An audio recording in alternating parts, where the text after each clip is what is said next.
And scene. All right, so we've been trying to get Chan on for a while. She's very busy. Anybody who reads the intro to this video, you'll see that I am going to be struggling with not fanboying out the whole time we're talking, because Chan is one of my favorite people on earth. And if for the only reason, Jimmy, that you introduced Chan into our lives, like that would put you up in my top 10 just for that. Jimmy's all our favorites. And you have also done other amazeballs things. Anyway, so Chan, thank you for coming on. Of course. I mean, like ordinarily I have people kind of do their own intro, and I want you to do that. But I mean, you're essentially the queen of the NewCoin organization, as far as I'm concerned. I know Sophian's the CEO and super genius, blah blah blah. Fine, right? Cool. He's a genius. But you know, you're the person that we talk to the most, and I feel like you're building the community and the network there in a way that I want to emulate. Frankly, and this is something that I think personally about all the time, and I love watching you do that. You invited us to the New Moon Accelerator, and you got us into the IBM Hyperprotect Accelerator. Like basically, like you know, the Uplift owes you a great deal. In a real sense. I know you'll just like, no, you don't. I know, of course you're gonna do that because you're like that. But like one of the things that you know I really want people to know is like I get messages from you all the time. This is something I want to emulate, frankly, a lot more. You know, I'm trying to do it more. Just seeing how I'm doing. And this has been going on for a year and a half. Never mind, you know, when I'm trying to, you know, not die from COVID or whatever. Just that level of caring. I think the army that you're building around you, like, will walk through fire for you at any point. And I think you've really earned that. So anyway, now that I have blown a bunch of sunshine up everybody's butts, what are you spending most of your time focused on right now? I think November is like the holidays for Web3. It's like everyone does conferences. I think all everyone does in November is does conferences. So that's what I've been doing. So I haven't been able to talk to really anyone. I think we used to talk all the time. I talk to you and Jimmy. Now like, oh, there's I feel really bad. I haven't been able to speak to both of you. Let's see. I was in Bogota for DevCon.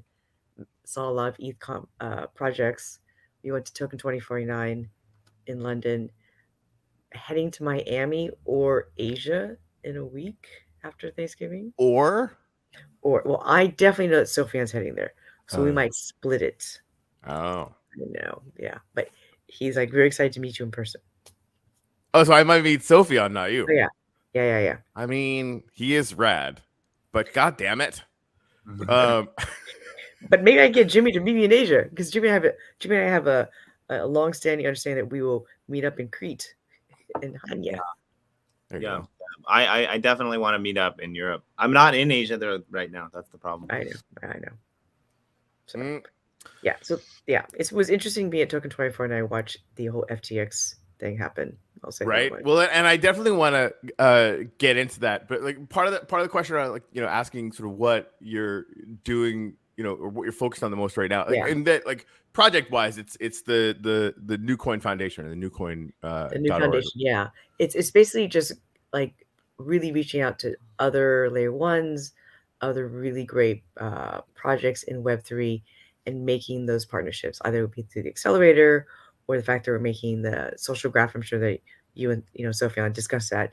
And really seeing like who we can work with. So we are going to be working very closely with Adrian from Wombat, and he's running an accelerator soon. So Adrian's running an accelerator. Yeah, I freaking love that dude. Yeah. So we're gonna do our accelerator kind of a deal flow between us and like help each other out. So he came to London.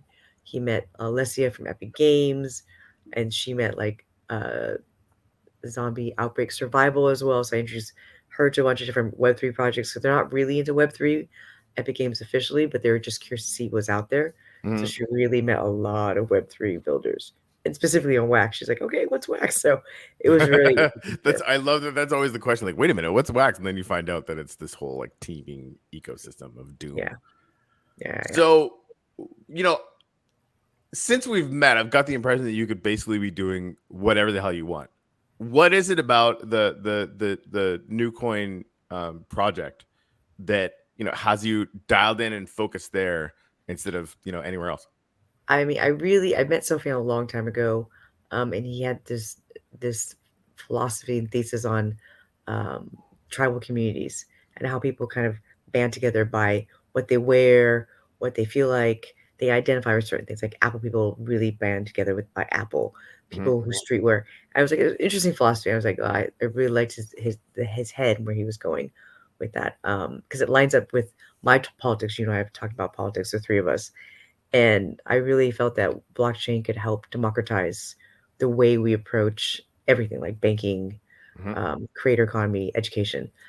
And his focus on creators, and that being creators not just in fashion, but devs are creators, and saying, look, there's a place for all of us, and we all should be compensated, and not just have to be like, hey, look at me, but be acknowledged like you were the ones that created this movement, or you were the ones that created this, and you should be compensated, and everyone can see it. That's really why I think that working with the new foundation and the layer one and the accelerator and all the moving pieces to me is really exciting, because I think there's a great deal of opportunity, and you know, so many people who deserve that and don't know about it. And I also think that the blockchain we chose is very environmentally friendly. And though I love Ethereum and I love the support they give their devs, I think that it may not be the way to go unless they can fix it. Yeah, it's interesting, right? Like the for all the ink that's been spilled shitting on EOS and EOS.io, like wax came from that. You know, NewCoin is going to be an EOS.io sister chain. You know, Proton's still lurking around there somewhere. You know, the flow is sort of the semi-private version of it, or whatever, right? Like there's just, it really was an amazing sort of technological jump. So it's going to be interesting to see it sort of just become the base layer for, you know, a lot of the stuff that's going on. I still, you know, it's the sleeper software hit as far as I'm concerned. Lisa Chandler's in the comments. Hello, and good morning. All right, so next up on my list is gratitude. I got the game you know, brought up here, but I wonder if we should talk about FTX first so that we can clean our palate afterwards. Yeah, with definitely. Because I mean, it's the elephant in the room, right? I mean, do you think it's over? Do you think that now we're almost done with the bear market because all this noise has happened? No. Like I think this is gonna be the black swan that prints the bottom for sure. Like it's right around kind of the right time. Yeah. It's just idiotically massive. But looking at, you know, all of the different companies that they were invested in, I feel like this contagion to the market is going to take a little while to work its way through potentially, right? Like I'd love to just say, oh yeah, no, it's going to hit bottom tomorrow and then everything will be fine, but like it could take a month. Well, the amount of like connected companies that have went down with the Chapter 11 filing of the bankruptcy, right? Like even one of Japan's largest exchanges, Liquid, right? Like they were under the FTX umbrella too, right? So they've closed and dropped all withdrawals. Plus, then there's the fun, you know, part of the CZ drama of it all, where Binance has delisted everything except for BUSD FTT, right? So there's like everything else is gone, just that one, right? Like, I mean, so for people that don't know, and Chandler, either one of you guys, correct me if I'm wrong about any of this stuff, right? Like they were leveraged, you know, like everybody wants to shit on them, and I think there's a lot of good reasons to do that with the backdoor software things, that they could hide what they were doing. Nobody ever wants that. Let's have some transparency, please. But the banks are allowed to do it, right? And you know, they were leveraged approximately 10-1, with, you know, 10 billion, you know, in debts to 1 billion in actual held assets, right? And we'll get some probably better numbers on that, but that's the general idea. Banks do that all the time, right? So like Credit Suisse is right. Like they're the whole credit default swap problem. They were leveraging 100 to 300 to 1. Yeah. Right. But there's protections involved so that if they unravel, right. But even that, there's not enough protections. That's all a myth, right? The only thing there is they're so massive that governments are forced to save them to avoid a total collapse of the system. And, you know, we don't have governments because fucking libertarianism. Woo!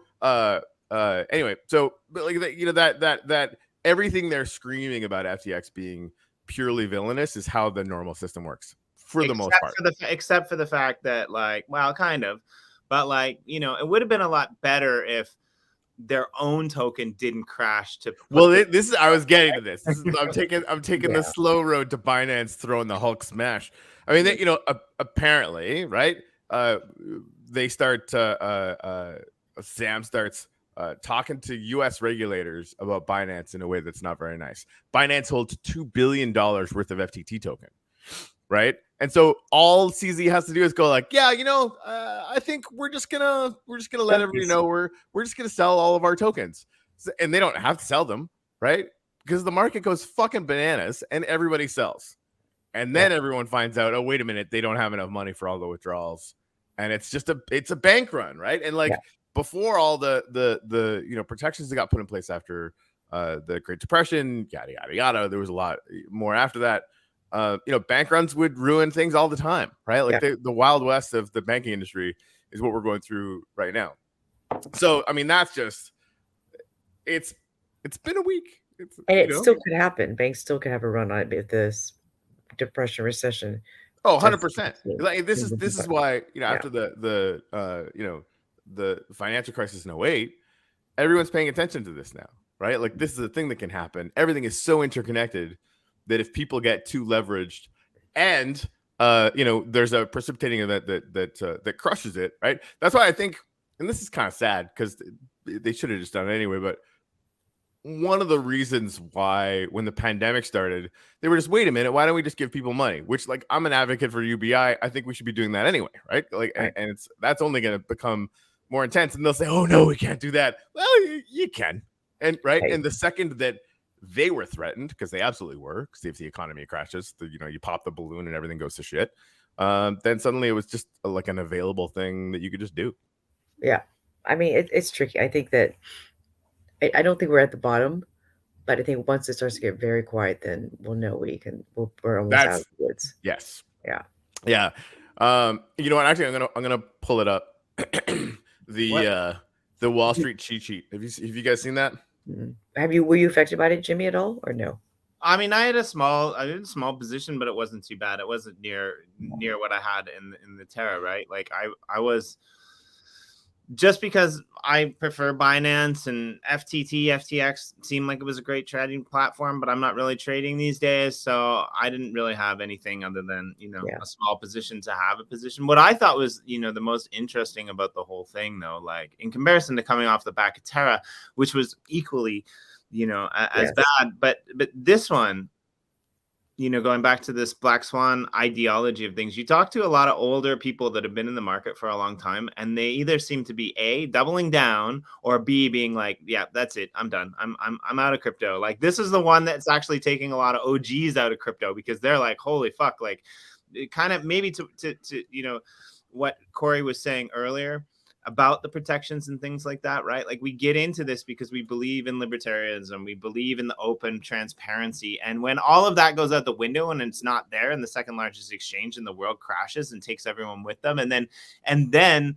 like, had it been a major bank, like, a lot of those banks do have insurance, so you would get paid back, right? But there's no chance that any of these people are going to get paid back if that's the way that the pendulum swings, right? Which right. It's quite interesting to see people flip-flop, right? Like, you've got a lot of these big blockchains that are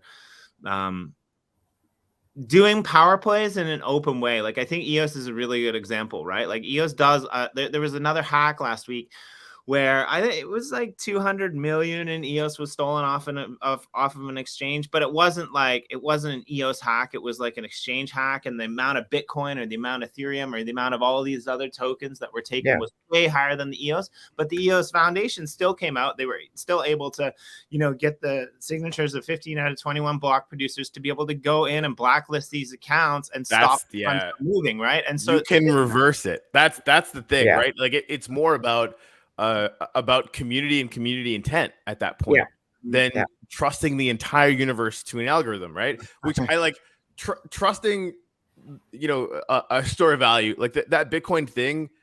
And I'll say this till the end of time.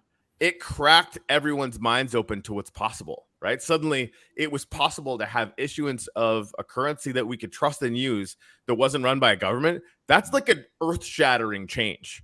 Just that idea, right?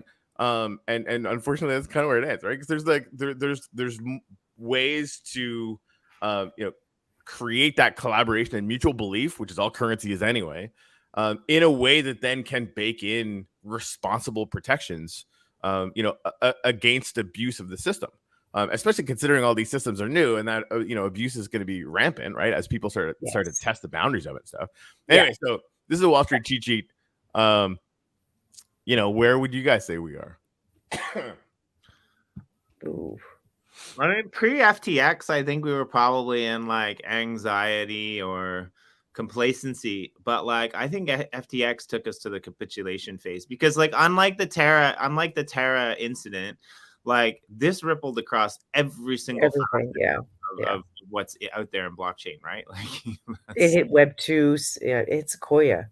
I mean, you've got the mainstream hearing about this as well, right? Like, what the hell are they going to call the FTX Stadium in Miami now? They can't call it the FTX Stadium, right? Like, this was rippling above and beyond, right? Like, you had people, you had celebrities out there that were doing like TV spots, paid commercials, right? Like, he's like the second largest donator to the Democratic Party too.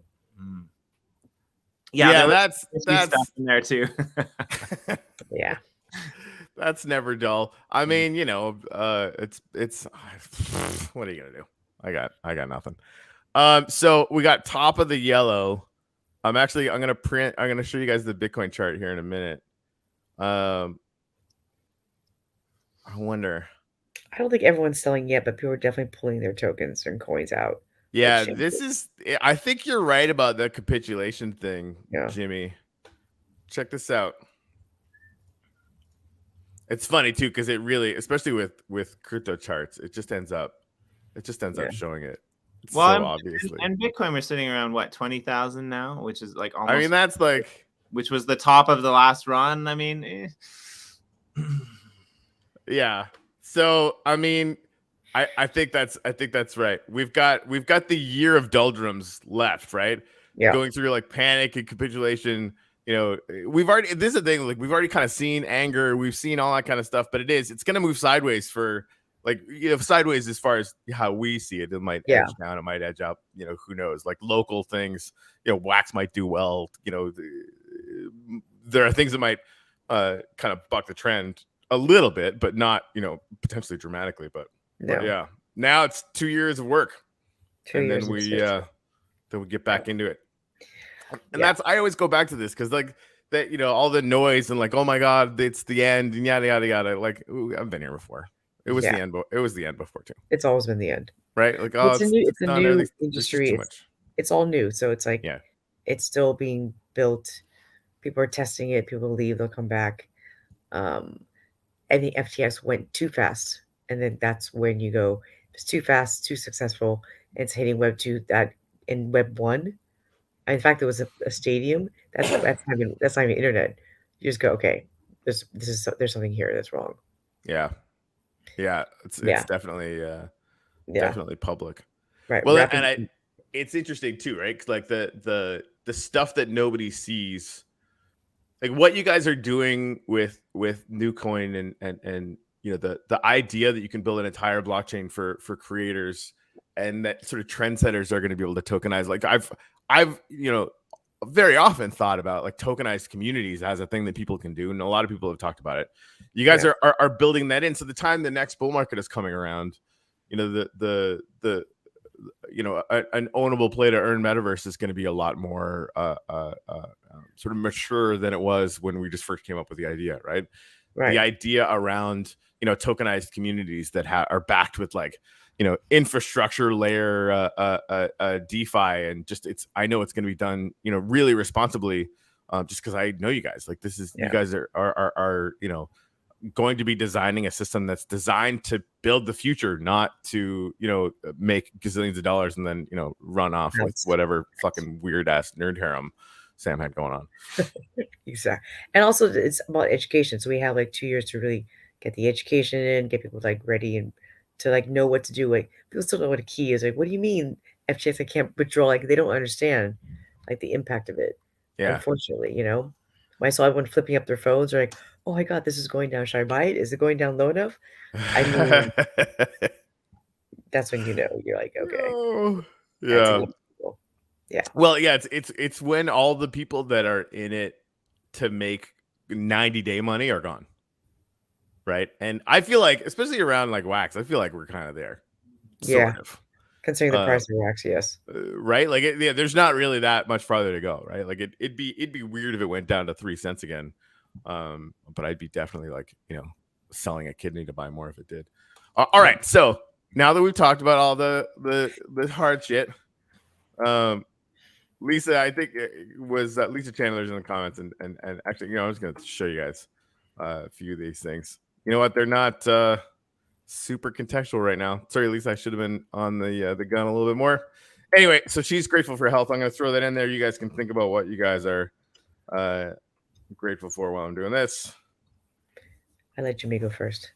How are the kids, Jimmy? How are the kids, by the way? Yeah, they're okay. I mean, So I'm grateful for something simple today. I'm grateful for family and friends. These two that I share the screen with included. I mean, it's interesting. Corey and I, we came into the last bull market where we were doing shows every day.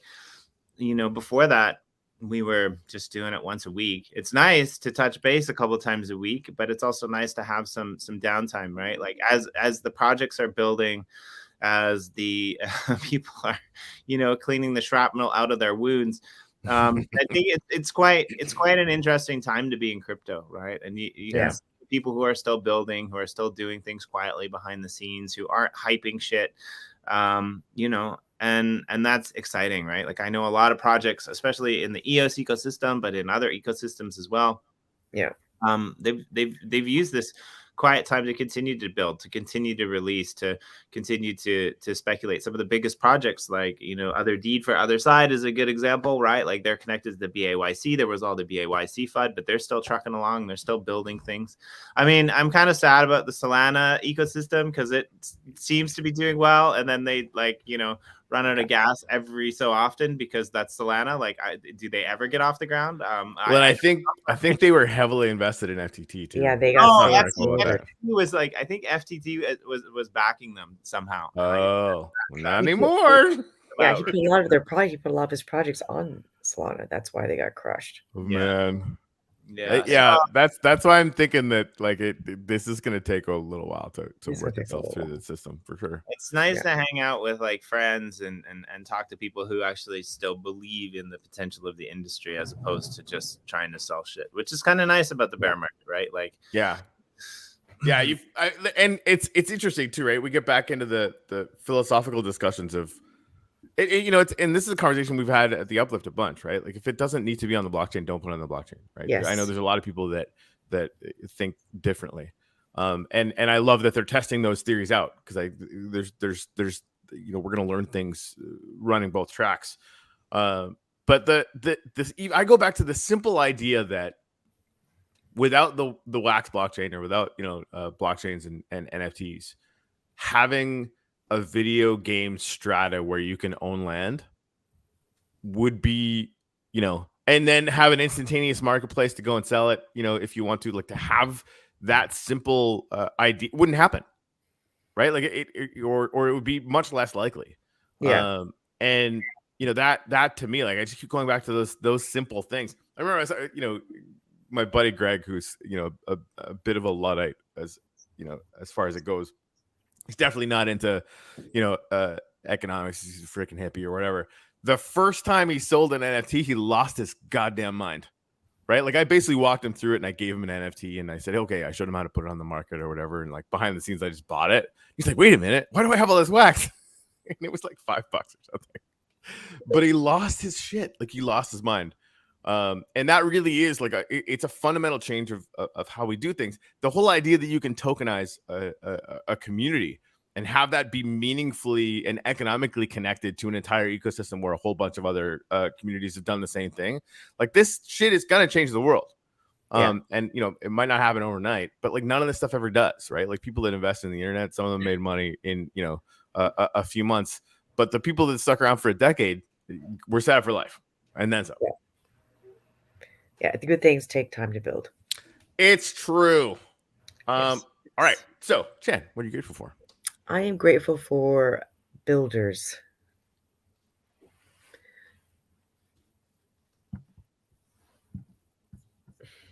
like it.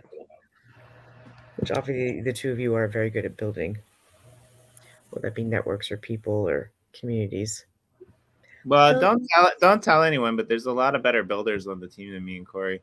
I mean, honestly, like if anyone who's been paying attention to what's happening inside, especially the mind test realm of the Uplift world, like the community members that have stuck around, like to your point about builders, like there's so many good people in there that are building, developing, doing things inside this mind test realm. It's blowing my mind. Like these are things that I couldn't do, right? Like they're playing with blocks, they're adding new things, right? Like and this is a test server that might be wiped. Like I'm gonna have a big problem because I'm gonna have to use all my votes when it's time to get wiped because we're gonna have to create like save it as a historical district or something. Right? Like there's gotta be something that gets saved. It can't.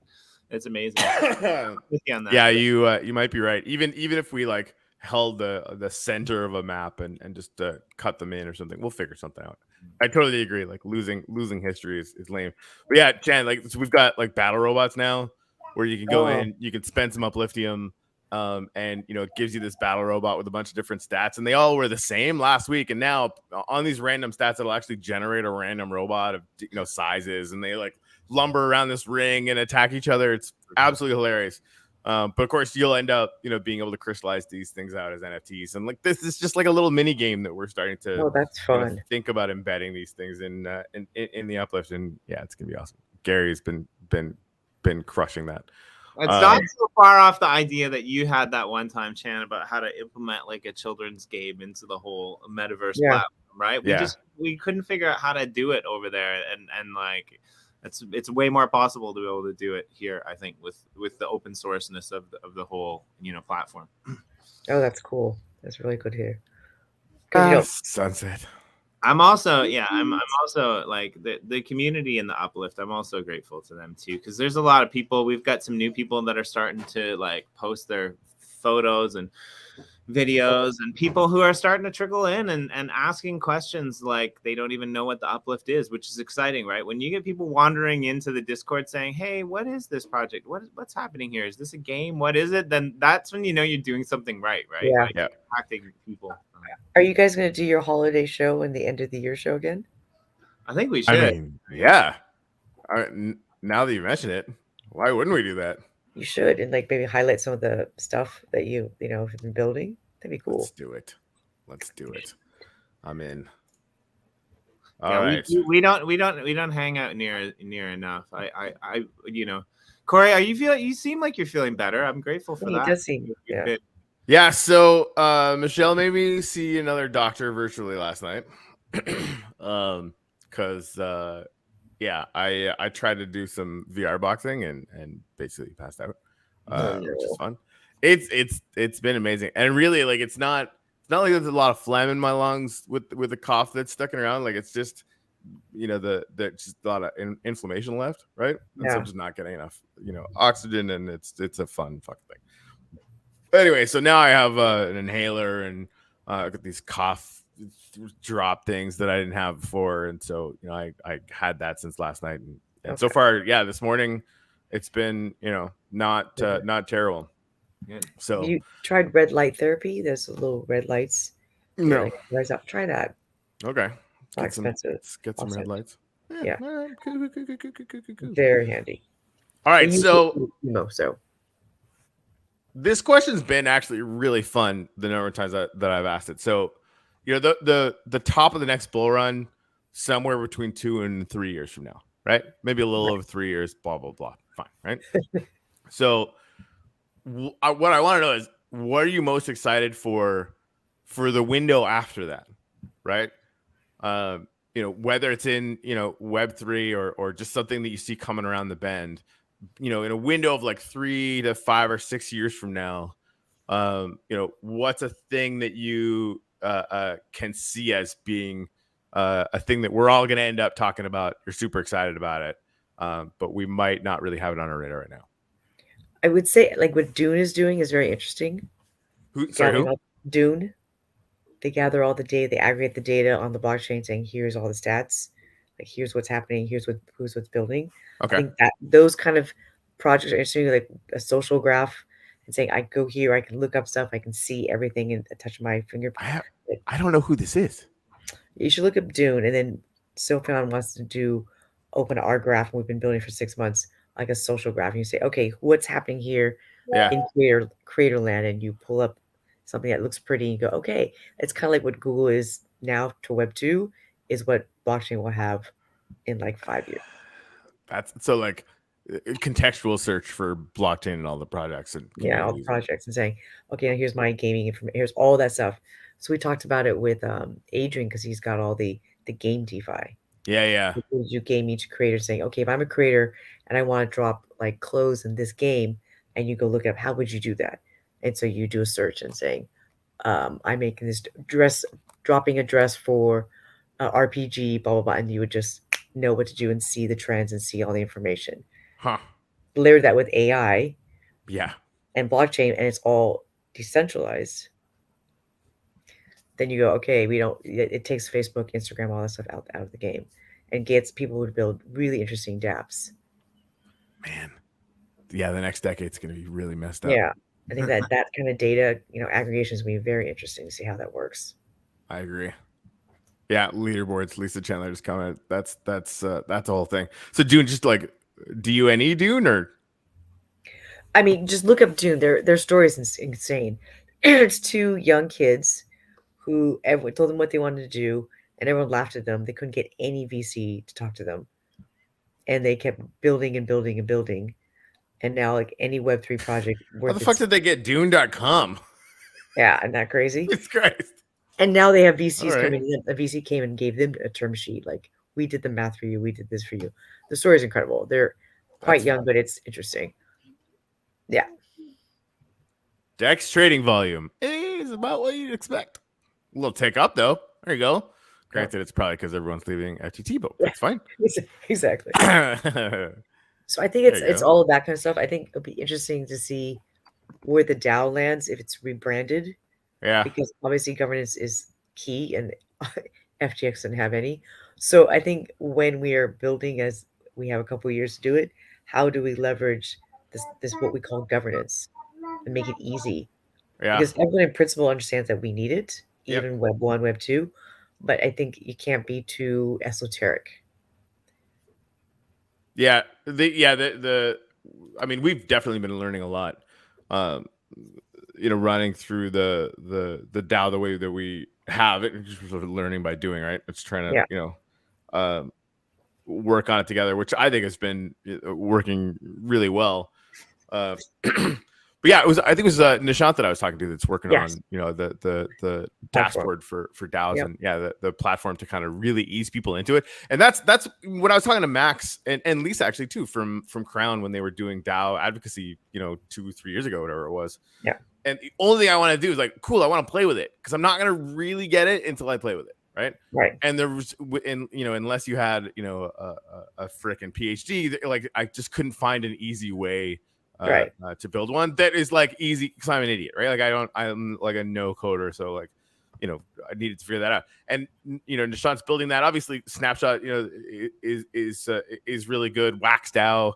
Although I haven't played with it, I've heard really good things. So, I mean, those tools are coming. I think what Nishant is building is I think even like a scale past that, 'cause he's thinking about that onboarding experience from the position initially of an absolute no coiner, right? Exactly. Like, oh, I want to, just we talk about one of the best quotes about DAOs I've heard is that it's just a Facebook group or a chat group with a bank account, right? Right, exactly. Just for like shorthand to get no coiners. I'm like, oh, okay. Yeah, exactly. But it's like it really is designed to take people from that layer and just kind of lead them by the hand slowly into the it's insanity. easy. It's not going to hurt you. It's going to be fine. And I'd be curious to see where banking is in 5 years. Go on. Right? Because I don't know the way it is now. It's not sustainable, and most of us are here because we don't trust the banking. A lot of institutions. Right. So I'm wondering who's building something like that where you go, okay, I trust I can put it here. Even like you look at Revolut, you're like, and now they're all like, well, we have new regulations. I'm like, oh, here we go. Here's what's gonna happen. I feel pretty okay about making this prognostication. Like I remember like 5 years ago, I was telling everybody like Teslas are gonna be all over the road. They thought I was crazy, right? Yeah. I was like, automatic cars are going to be all over the road in 10 years. And people still think I'm crazy. It's going to be illegal for humans to drive on highways in 10 years. Write that down. Right. And so like there's very few things that I feel that confident about. Here's one. And it's actually, seeing what Katani Pay is doing, another member of our cohort in the New Moon Accelerator that Jen got us into because she's fucking rad. So they're talking about, or they're building out this thing that is going to allow blockchain payments with SMS, with text messages, right? Because smartphones, aren't super widespread in Africa yet. So it's like this entire continent that doesn't have banks, and doesn't have way to easily send money back and forth. Like the potential market there is trillions of dollars, right? Yeah. And so they're working on that. What happens when the developing countries that are becoming more ascendant get a connected economy for the first time, right? Because you can't have a bustling economy if you can't have a way to easily send people money back and forth, right? Yeah. Like that's like trying to drag an elephant as an economy. So even as they're trying to build up, if you don't have that way for literally everyone to be sending each other money for services, for products, or whatever, it's just going to slow everything right down. So that's going to get solved very, very soon. And that's an entire continent and a half of people that are suddenly going to be, using their brains, in a bustling global economy, and it's all going to be on blockchain, right? The rules for that are, getting made right now, but it's going to be more bent towards blockchain than bent towards, trying to figure out how to get connected to the SWIFT banking system that can just get turned off. Right. Well, I mean, and sometimes for good reason, fuck you, Russia. But like, right, exactly. Right. There's going to be other ways to do that, I think. So once that's the case, there has to be a certain amount of financial pressure for the banks to change, and they're going to have to, right? Like when you can come in and make a bank for nothing and do it better than the bank, and literally anybody can do it, then they're going to be forced to change. They won't have a choice. And if DeFi really hits the ground running when the bull run comes, because it will. Well, and hits the ground running, but in ways where we've ironed out the kinks where it can just be gamed, right? Like we have to take the game theory out of it and remember it. And this is actually one of the things that Sophion is utterly brilliant at. Is constantly going back to what is the actual value that we're trying to express? What's the human value that we're trying to achieve with this that isn't just number go uppy? And that's what DeFi really needs to wrap its head around, right? Like when DeFi is more about a DAO collecting money to put towards buying a house that it's going to maintain as an asset, times that by 100,000 or whatever it is, right? Like when DeFi is acting or producing the same value results as a bank for normal people, I think we're going to see that, right? Right. Exactly. Well, and then all Wall Street, right? I mean, at the end of the day, like I think one of the things I want to talk to Sophion about this, he's talking about we have to get away from the greed of that, and he's mentioning sort of reorienting people towards trying to put things back to actual value propositions or whatever, because you can't have this thing where you just have a token and then expect people to buy it for a higher price, and like you were describing Wall Street exactly. Right. And that's been running a burgeoning global economic explosion for 200 years.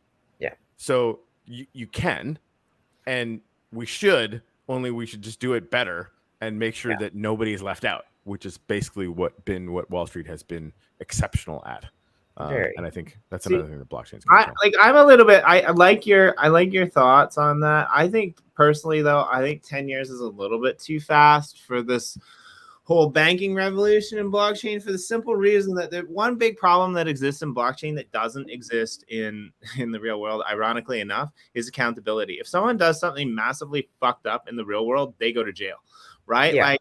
Like this might, like this, I guess we're starting to get there, right? Like we've got, Do Kwon's Korean passport's been, taken away, and he's on the run, right? Like apparently, SBF didn't take his body to Argentina just as plain for whatever reason, right? Like we've got weird shit that's happening. These people could be potentially, you know, arrested for, you know, doing bad things, which is a leg up on what was his name? Who's the guy who I always forget his name? The guy who was arrested like 10 years ago for doing nothing wrong, absolutely nothing wrong, and he's still in jail today. Well, so hold on though, like because Edward Snowden. Yeah, no, yeah. not yeah. Snowden's in Russia. Oh, not Snowden. He's not in jail. No, you're talking about the freaking man, some hacker who made like no, he wasn't a hacker. He was operating an exchange before exchange were regulated. Oh, okay. So here's Ross something. Ross. Oh yeah. I know what you're talking about. Right. So like we're getting to that point. We're getting to the point. Like this is where I think we are in blockchain right now. In blockchain, we're like, you know, we're like certain US states. Sorry to throw this political one out there, but we're like certain US states who have legalized marijuana, who have, you know, set up a bunch of, you know, rich white kids to legally sell. And we've still got all the people who in the last decade were operating, you know, illegally behind bars because we did something wrong in the past, right? So we need to get over that bridge, right? Where we're actually putting enough emphasis into the system whereby people can feel protected. Otherwise, we're never going to get the mainstream. So, I mean, what EOS is doing, right? Here's what's interesting, right? Like when in the traditional financial system, you can absolutely do whatever the hell you want. Like the LIBOR scandal was the largest economic scandal. Like never mind the financial crisis. Yeah. The LIBOR scandal was a couple guys putting their thumb on the scale and made like billions and billions and billions of dollars. This is the largest theft in value in human history. Most people have no fucking clue it happened. And those guys in the bank they worked at got like, oh, we can slap you on the wrist, blah, blah, blah. It doesn't matter. Accountability doesn't exist there, right? Yeah. Like it really doesn't. How, like, unless you're in Iceland, where, you know, in the financial crisis, they were like, oh, all the bankers are going to fucking jail, which they good, right? And they paid people money. They paid regular citizens got money. So right, yeah. So Iceland is awesome. Anyway, so like that accountability thing doesn't happen in the traditional system in any way, shape, or form that I think we would want. But I think it is already going to happen in crypto, and or like just going back from the value that people need to feel safe, right? EOS is a great example, right? Like there's a lot of financial interest in the system. We want to give large institutional or just large investors reasons to come into that. Like all the people that lost money with with FTT. Now, granted, like if somebody built an entire deck, house of cards on top of EOS, this wouldn't get fixed, right? Like if somebody pulled an FTX on EOS, it would still, because nobody's going to reverse all of that because there'd be too much, right? What's close? I'm saying they wouldn't be able to. Right. Like there's not enough EOS in the system, and they would be breaking so many laws because of all of the business deals that got made with that token backing it. That I don't think it'd be possible. But when it comes down to like a hack, they could just go, no, that hack didn't happen, and that's kind of interesting. And that's a lot more accountability than I think we're going to see in traditional markets. Yeah, because community it's smaller right now, right? We're not. I don't even think we're like a couple percentage points of the population, right? But what happens when all of Africa jumps on board because they have to get banked, right? Yeah. But then that gives them instantaneous access to everything that we're doing. So what was your take when you were down in South America? What did you feel like the sentiment there was as opposed to what it is in the first world, Chan? Because I think it means more sometimes in places like that. I think that there were a lot of people that did. There was a lot of hackathons being held. There was a lot of education.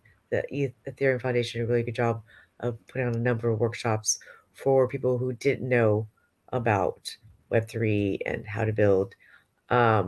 And I think the impact was obvious for them, like how they could use this and what does it mean. Because when I was I had someone who needed cash, and so hey, I'll give you some money and can you give me the cash? I'm like, sure. And so when someone gives you money, transfer money, you withdraw cash, like, okay, I'm sure it's because like $10, $20. Yeah. $100, $34 charge to withdraw $100. So I had to tell that person, you sent me this money. I need $34 for every 100 you gave me. So I think if you don't understand like, that, right? That's like everybody in Africa too. Like, you know, there's so many places where that's the case, where you could just use EOS and like that problem goes to like 10 cents less, like way less, right? Yeah. Or you know, any blockchain, even, you know, Ethereum was like, I don't know, I think I paid less than $1 the other day. Yeah. Yay. And if it's, and I have to be someone who can afford, like, okay, I can tell the person who just sent me that, by the way, you owe me 60 something dollars for whatever that charge was, and send it back to me. And they could do that, but other people may not be able to do that. They're like, Right. that's a huge chunk of your $100 that you thought you were getting, that now you just paid Right. 140. It's Yeah, when the buying power of that $100 is like when it's, you know, more like $1,000 to them. You know, like that's, Yeah. you know, can you imagine spending $300 every time you did anything? Like, no, that's crazy pants. It's insane. And nothing would happen. Like that's sort of the economic drag where Right. you just, And who's you're that not money gonna, going to? right. You're just not gonna do. I think it's going to the ATM, but I went to an actual bank. So I went to a bank's ATM, not to like an ATM, random ATM that you just see. Mhm. You know, I was like, I can't even imagine. So that's where like that market is just begging to get raked over the coals. Like that, you know, the taxi companies, or you just like all the everything we saw with sort of Airbnb or with Yeah. Uber, right? Like that, you have these things where these costs are getting baked in, nowhere near as much as what banks are doing and what government transfer payments are doing in a lot of these countries. The percentages aren't even close, right? But some nerd made an app and boom. Yeah, I mean, to your point, like Airbnb made the hotel industry change their practices. Mhm. They had to, or they They were didn't have a gonna choice. get crushed. Right. Yeah. So that's what's going to happen to all of banking because of blockchain. Yeah. And I have a suspicion it won't take 10 years. No. I mean, I'm hoping it's more like the Airbnb case as opposed to like the Airbnb case, like the Uber case in Japan. Because like what Japan did with Uber is hilarious to me. It's just like, okay, we're only gonna let licensed taxis be Ubers. Yeah. Yes, I've seen that too. Yeah. Like, That's oh, rough too. okay, well, that's interesting. Well, the banking situation is a little bit different because at the core of crypto is that inviolability of you can't stop us from using Bitcoin, right? We see China try to do that all the time. It doesn't work. Yeah. Right? Like they how many times have they banned Bitcoin? Like 600, right? Pandora's out of the They box. understand that it's a direct threat to their power. Yeah. It is, right? Yeah. But yeah, it just they can't do it, even though they're trying to constantly. And what it does, it also tells people that there is actually no value when it comes to currency. No, there never has been. Like the whole idea that people don't. Well, you can have those discussions, and people, you go look at this, and they go, "Oh, okay." Yeah. That was one of my favorite things because I'd never thought of it before, right? Like just money's money, and you know it has this value because you go to the store and you pay stuff and you get it done. Just never thought about it. Bitcoin comes around, like, why are people buying and selling this? And that's like the second part of the brain break of, you know, trying to wrap your head around this stuff. And then you come down to the fact that like money is just a story we're all telling each other and that we agree on. Yes. Right. Like a DAO. Right. Exactly. Right. Like we have this mutual amount of money or whatever. Right. And so there really is a whole lot of magic in that. Right. And this is where like the tokenized communities or whatever, like we're taking that idea around that shared belief and exponentially, you know, it's like a diaspora of value. Like we're going to start applying that to literally everything just because we can. Yeah. Agreed. So if you think, if banking goes away of Airbnb and they have to change, I do see a lot of these online banking, and Venmo's a great example. There's an entire generation that just Venmos.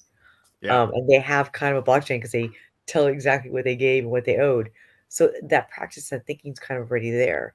So getting to shift to a non, to unbanked. So I don't want to talk too much about this because it's just kind of sad. I said from the beginning that if Elon Musk bought Twitter, he's going to basically stick his dick in a blender, which has happened. In dramatic fashion. I mean, anybody who's anywhere near Twitter, you can see it happening.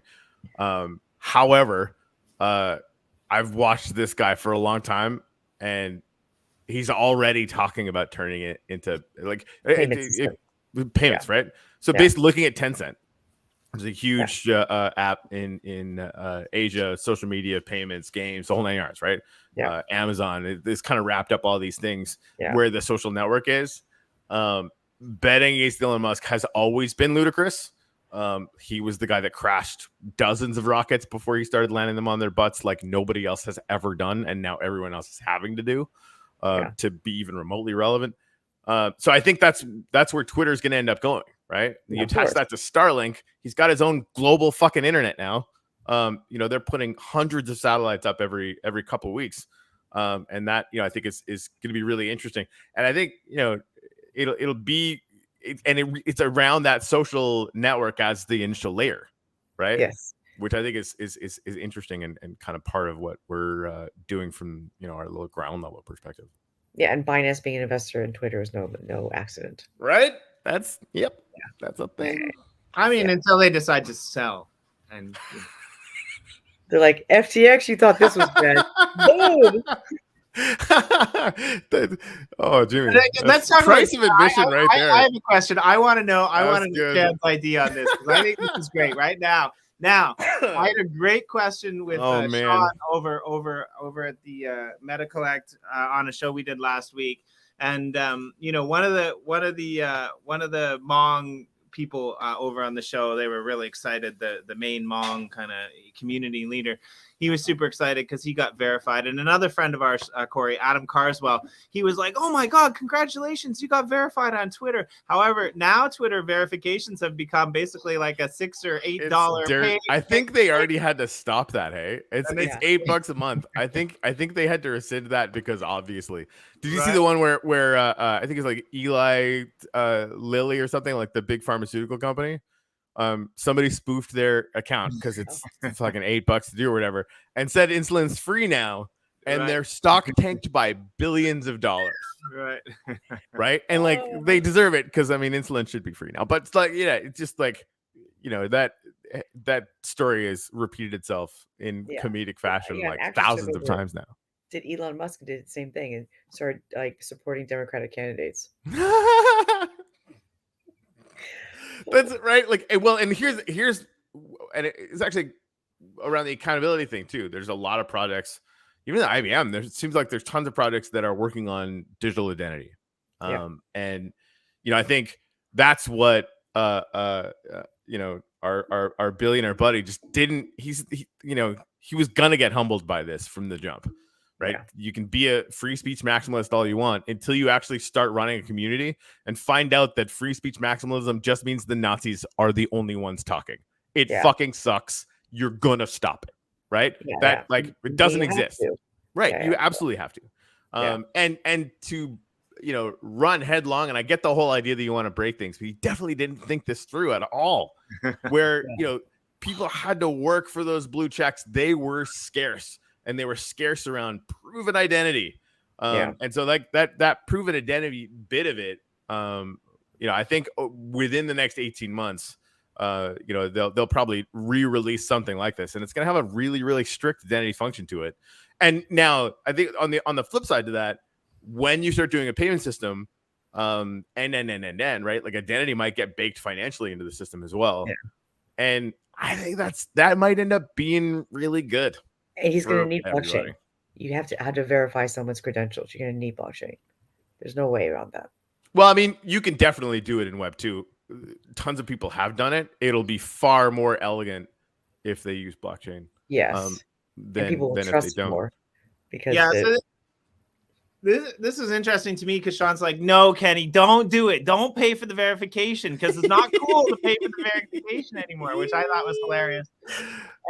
But this is what's interesting is Sean called it basically it's similar to what Lisa's saying is like in the end, probably what they'll do is they'll like soon you might see them rolling out corporate accounts. So now you can have a verified red check for a corporate account or a verified green check for, a startup or whatever. Right now, my personal opinion is I don't really care whether you're verified or not. Cause like we should, the whole point of blockchain is to verify yourself, right? Not just trust it. And my favorite thing about Twitter since Musk took it over, I will be honest, is, you gotta love the internet tracking apps, right? Because I wake up every morning, I go on Twitter, and I see pop-up ads that is like, this special information for you from Elon Musk, only for Canadians, right? And I think it's hilarious. He owns the platform, and there's still like, you got to clean that up there, buddy. You got to clean that up, Musk, before and it's gonna get worse before it gets better. Guaranteed. That's hilarious. Yeah, Steve just said sounds like KYC for Twitter. Yeah, and honestly, like that should have always been like, if you're gonna get a blue checkmark verification, KYC, duh. Like that's the point. Yeah, it's the whole thing. But we all know that. Just give me $8. Yeah. Like, how do you miss that? Oh, yeah. It's cheaper than a coffee these days, to be honest. What's that? It's cheaper than a coffee at some places these days. That's cheaper than a Starbucks, right? This is ridiculous. It is ridiculous. No, wait, what's inflation looking like for you out in Canada? Oh, it's horrible. I mean, it's like there's a reason that I have to go back and work. Wait, how did the Democrats create inflation in Canada? No, oh wait, that's dog shit.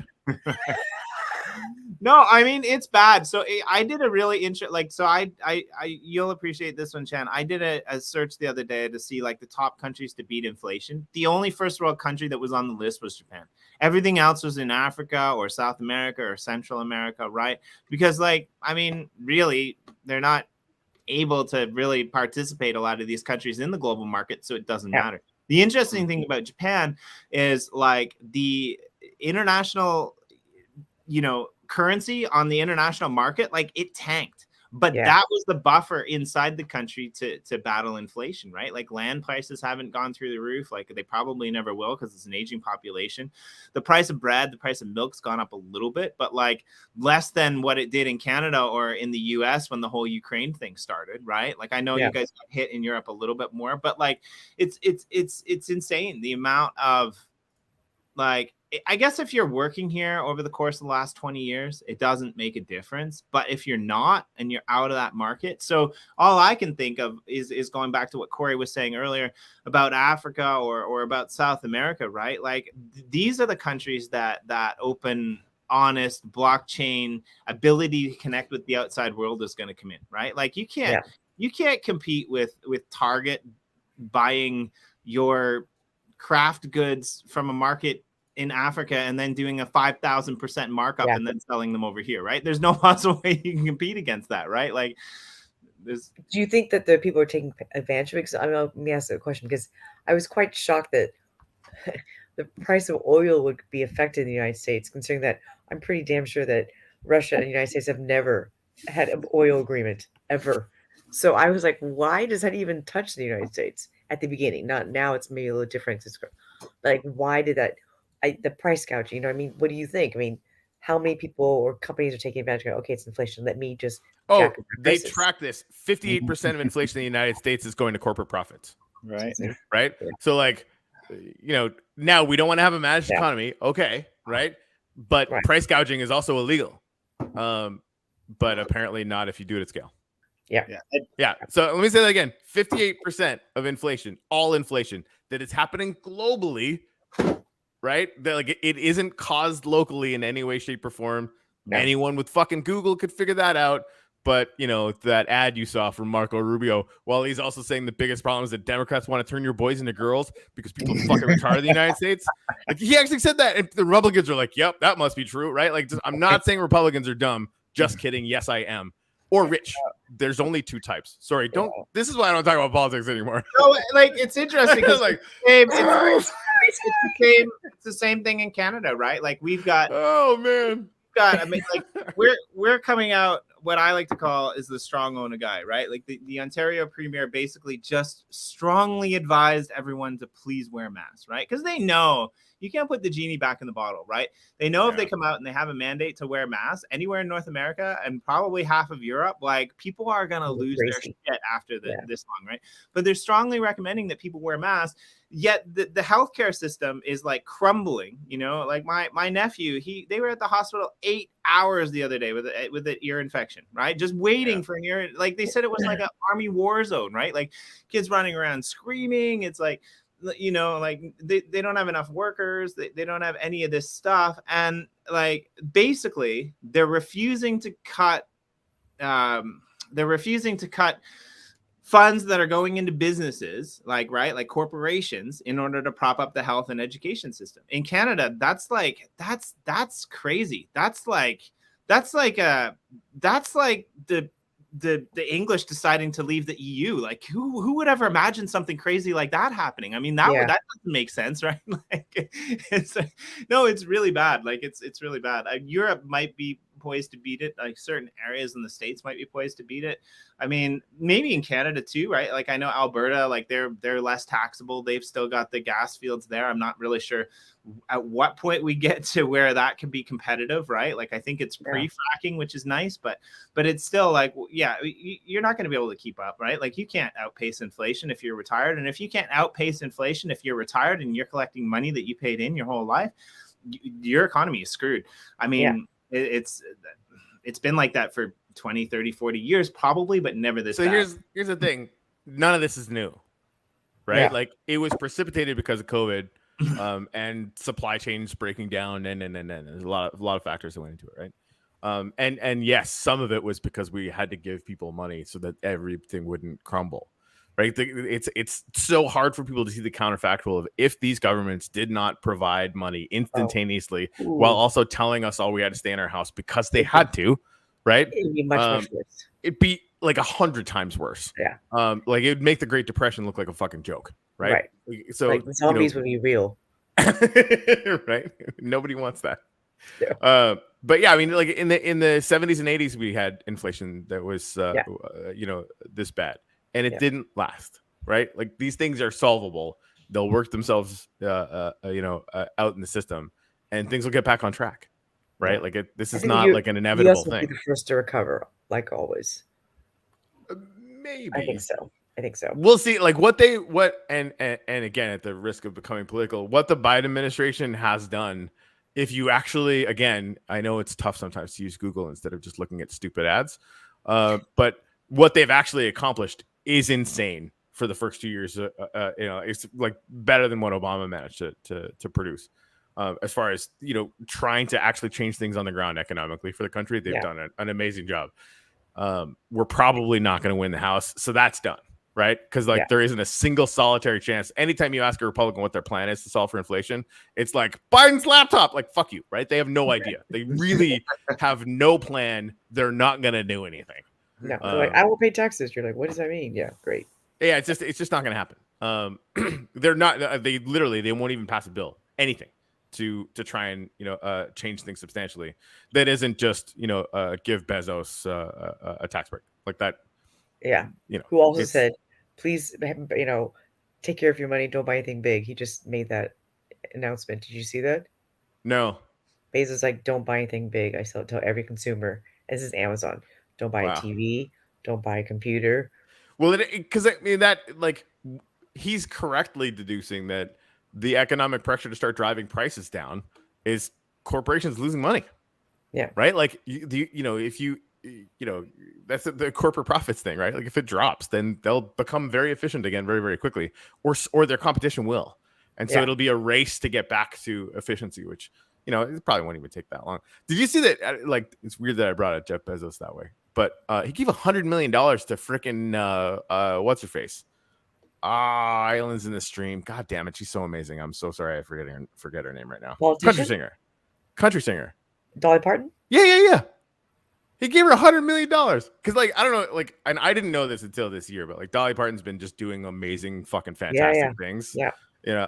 She so, funded Moderna. Yep. Really? Yes. I didn't know that. Yes. Okay. Yeah. Amazing podcast on Moderna on what the fuck is it? The guy that actually created LinkedIn has a podcast. It was really good, really well done. Oh, Jeff, I know you're right. Yeah. It's really well done. But yeah, and like buying books for schools and not telling anyone, like just basically going out and being a unifier and she's not against anyone. She's just for stuff. And aspirationally, it's a builder. She is she's a builder for real. 100%. Right? Yeah. I mean, she's going to do elegant, beautiful things with that $100 million that Jeff Bezos just handed her. Which kudos. I mean, somebody must have wanted to he ride doesn't on give his money away. You know, I gave it to his wife. I don't think I was voluntarily though. Well, no, he said he was going to give the rest of it away too. But if this is the way he does it, if his only goal is ego driven, Yeah. and he just wants to ride on Dolly Parton's happy coattails, it's still maybe good for the world. Yeah, it's delegate. Delegate to those who can do it better than you. Right? There you go. There you go. He's just he's delegating goodwill. Like, I'm not that great, but Dolly Parton's fucking fantastic. So yeah, and that's not wrong.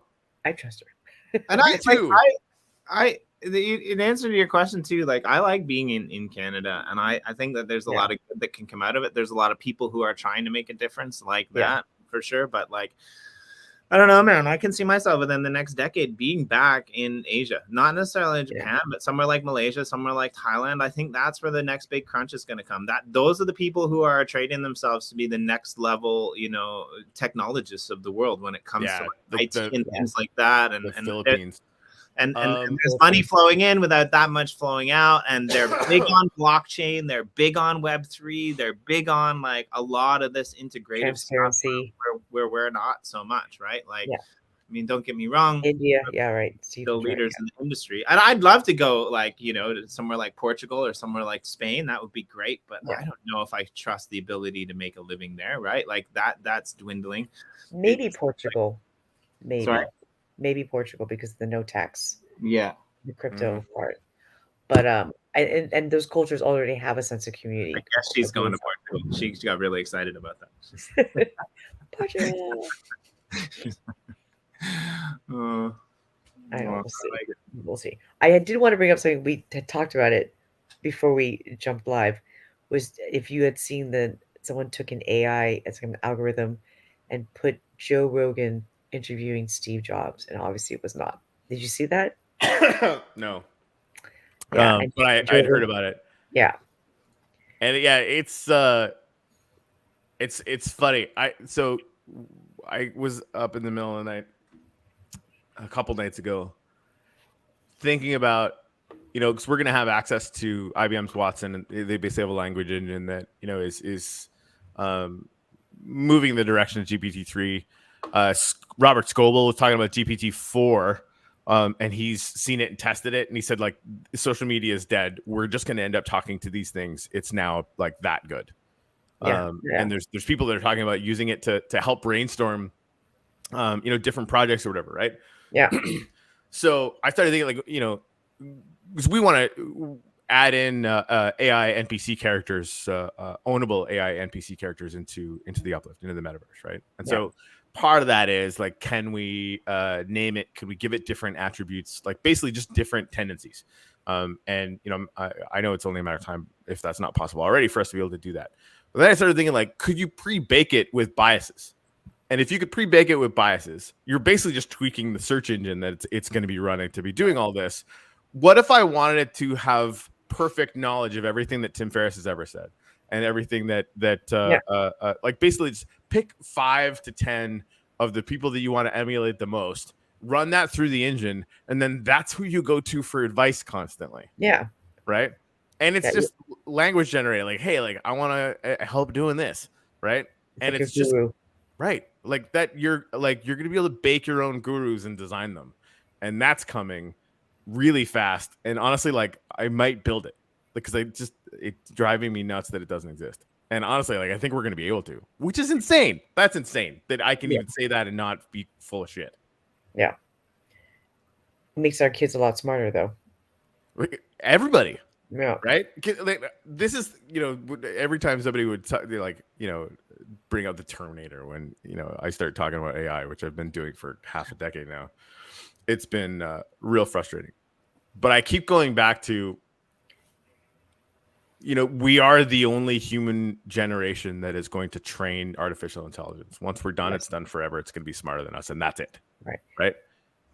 And so I think a lot about, you know, how we can leave as positive a legacy mark on that as we can in this process. That again, in all of human history, this is going to happen one time, and we're alive for it. That's nuts. Yeah. But even simpler than that, you know, every kid is going to have an AI assistant. You know, a couple of years from now, 3 years from now, Siri, they basically have it already. When you do, I mean, right? Like it's already there. Yeah. But it is going to soon, if not, being fed already, it's going to remember everything. Yes. Everything. Like your tone, your Contextually. mind. But it's going to remember every single time, a 3-year-old sees its first butterfly. Yeah. Across the entire species of human beings. And then predict when that'll happen. But then I think it's going to also get it. Yeah. It's not just a predictive engine, although that ultimately is how it's going to start, right? Yeah. I think it's going to start getting the wonder of that. Because, how many times can you experience that before? Even just think about it perfectly cynically. It just gets coded into the matrix of how it reacts to stuff. Yeah. Right? Yeah. Because it sees it so many times, right? If we wanted to just be super clinical about it, at the same time, it's going to reference, okay, what's the best possible way that I can, react to this? And then, like robot cars, it will learn from every single interaction, every single time, and only ever get better at it ever. Right? Yeah, I mean, even if you do something as simple as you ask any kind of like Alexa or like Siri or whatever, or Google, tell me a joke. Mm-hmm. If you do it enough, we did this exercise with my daughter, you can tell that it knows if it's an adult asking or a child. Right? Yeah. No, I get it. That makes sense. And you're like, and because of the way the laughter is. And this is the dumb one. Right? This is one for public consumption. So right. The one for the government is like going to be very different. But even the fact that GPT-3 is out there and nobody's attaching it to anything. Like their language engine is better than Siri. Yeah. That's crazy pants. Yeah. Anyway, I need to go take more cough medicine because I know I'm going to start coughing my brains out pretty soon. This is fun. Yeah, man. Thank you so much for coming on. Of course. And I know you're super busy. Jimmy, it's really good to hang out with you. No, I mean, we should do it more now that your coughing's lapsed and I'm not. I was having fun playing in the snow yesterday. That was my excuse. Oh, I want pictures of the snow. Send me pictures. Yeah, I mean, you can kind of see out the window. It's white. Oh, yeah, that's nice. That's You'll have to do the holiday show or the Thanksgiving show or the New Year's one. Let me know. Did we do New Year's last time? When did we do that? We did, but we had to re-record it because, I had a meltdown. You remember? Remember you deleted it. Remember? Do you remember that? That's what we all bonded. The three of us bonded quite. Like I was like, all right, so let's pick a day that's just not gonna conflict with anybody else's schedule, and maybe at the very least I say I'll have the meltdown this night. Christmas Eve. At the very least, I say we do a Christmas Eve episode. So I think Corey and I will be back. No, I don't know, maybe not today, but tomorrow or the day after. We're gonna go. We got some cool new DAO proposals to go over. Oh, cool. We want to do that. I want to do a mind test a review as well, Corey, with you and go in and have a look because these new robots are really cool.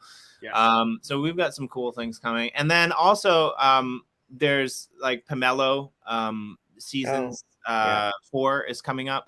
I think November the 25th or the 26th that launches. So there's a lot to look forward to in that ecosystem.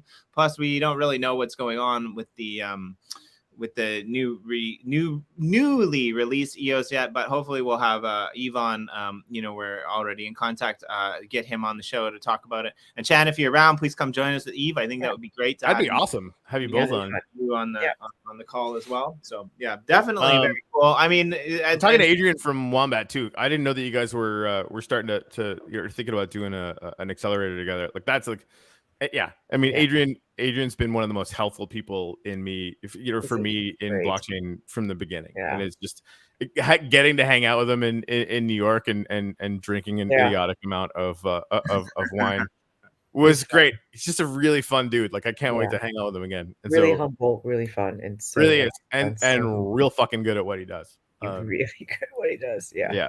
They're making millions of wallet accounts, and they've got games like real world Web 2 games that are attached and getting rewarded, and they've been doing that longer than Uplift has even been around. Before anyone was paying attention, they'd already had all that stuff done. So it's awesome to see them crushing it. Yes. All right, Joy, I do have one more question. But maybe we'll just save this for the next one because it's kind of dark, and then we're also going to want to talk about cooler shit. Okay. I ask everybody, what's your biggest fear for human civilization? You want to give us like a 2-word answer, and we'll get into it next time. I would say climate change. Yeah, fair enough. That's good. Yeah. The level of slavery that we are driven into when we create the first AI, that's my greatest fear. Oh, What- you're right. you're good with it. You said we're gonna do it once, and then it's like, oh yeah, these guys are all That I need to remind me, Jimmy. I need to Right? get the there's a guy from the singularity.net symposium. I got to get Robert Course on. We'll end up talking about that. He invited us out to this thing. Right. And you know, this guy was talking about basically creating a graph of, they would take like all the you have an information economy employee, right, who just like talks to people on email all day and processes relatively simple things back and forth, blah blah blah. It's just this point of contact, right? They can take your entire work product, all your emails, all your communications, all your Slack, and basically recreate you. And they're saying like it's gonna be amazing because that person, whoever we take the information from, is gonna get a little royalty from it. I'm like, yeah, but it's done after that, dude. And they were talking about like, oh, we're going to use that to train the next ones. Like, no, you're not. You're just going to use it to do it. Yeah. Right. And like, then, every information job, every single information job is going to go away. Yep. Which is fine if we're ready for it, but we're not ready for it because we're dumbasses that sit around and watch. We hope, right? I mean, that's the same kind of thing. People are talking about UBI already. So the solution is really obvious and it's sitting right there. Right. Yeah. It's just how to make sure you don't do that, so that there's any sort of social blowback on it. And the easiest thing, like it has to be universal. Literally everyone, rich, poor, doesn't matter, gets exactly the same amount. To rich people, it doesn't matter that much. It's like a tiny little tax break. Yeah, cool. Yeah. But it's something as a civilization we all get. That's what's so elegant about it. Anyway, it's inevitable. We all shut down for COVID, so trust me, it can be done. Right. Exactly. It can be done. And people need to understand it was a very limiting version of causing inflation and saved us from total global economic collapse, right? Yeah. And this is going to be the same thing, right? When we really see joblessness start to tick up in a way that we've never seen before, because it's not here now, right? Like we're not seeing that now. We know that's coming, but that destabilization is probably like 4 or 5 years out before it really starts taking off. And then we'll just get it right, and then everything will be great. And then creativity will be unleashed. Right? So that's the hope. In the same way, the AI art thing, I've been going back to that over and over and over again. Yeah. Like reducing the distance between a creative impulse I have and being able to create something visually that I've never been able to do before, right? Like, 'cause I'm not an artist, like whatever, it just happens, right? In my IBM pitch, I wanted a video game version of David and Goliath. And so I made it with AI, and it's super cool. You should have the guy he does the marketing. His name's Patrick from Syscoin on, and he uses the AI and puts Syscoin's name into it so that it makes sure that it generates the SEO. I like it. I like the idea of AI art, and I think when AI art takes over the world, it's going to be a credit to the real artist, right? AI will let anyone create art, but only the real artists will be able to compete with AI, right? Like that's there's something there that's I think like real artists that are using the different AI platforms are making everything else that looks stupid. Like what they're able to build at scale now using that technology is just like a creative director with tools. Right? Yep. Yeah. Yeah. That's fun. Hey, I think we have a meeting in a half hour. We do. We have one with Epic Games. So you get to learn UE5. Yes. That's fun. Yeah, so we're going to go meet with hey, Jimmy, you want to come to that? Yeah, I'll come. I got nothing. Okay. Cool. Perfect. On the bill. All right. Well, thanks for joining us, Chan. Always great to hang out, Corey. And we'll see you guys tomorrow or the next day, whenever, to chit chat about Uplift shit, DAO shit, whatever. And just so that you don't forget about us, when you close your eyes, put this on repeat, until the bull run, because this is going to take the world by storm.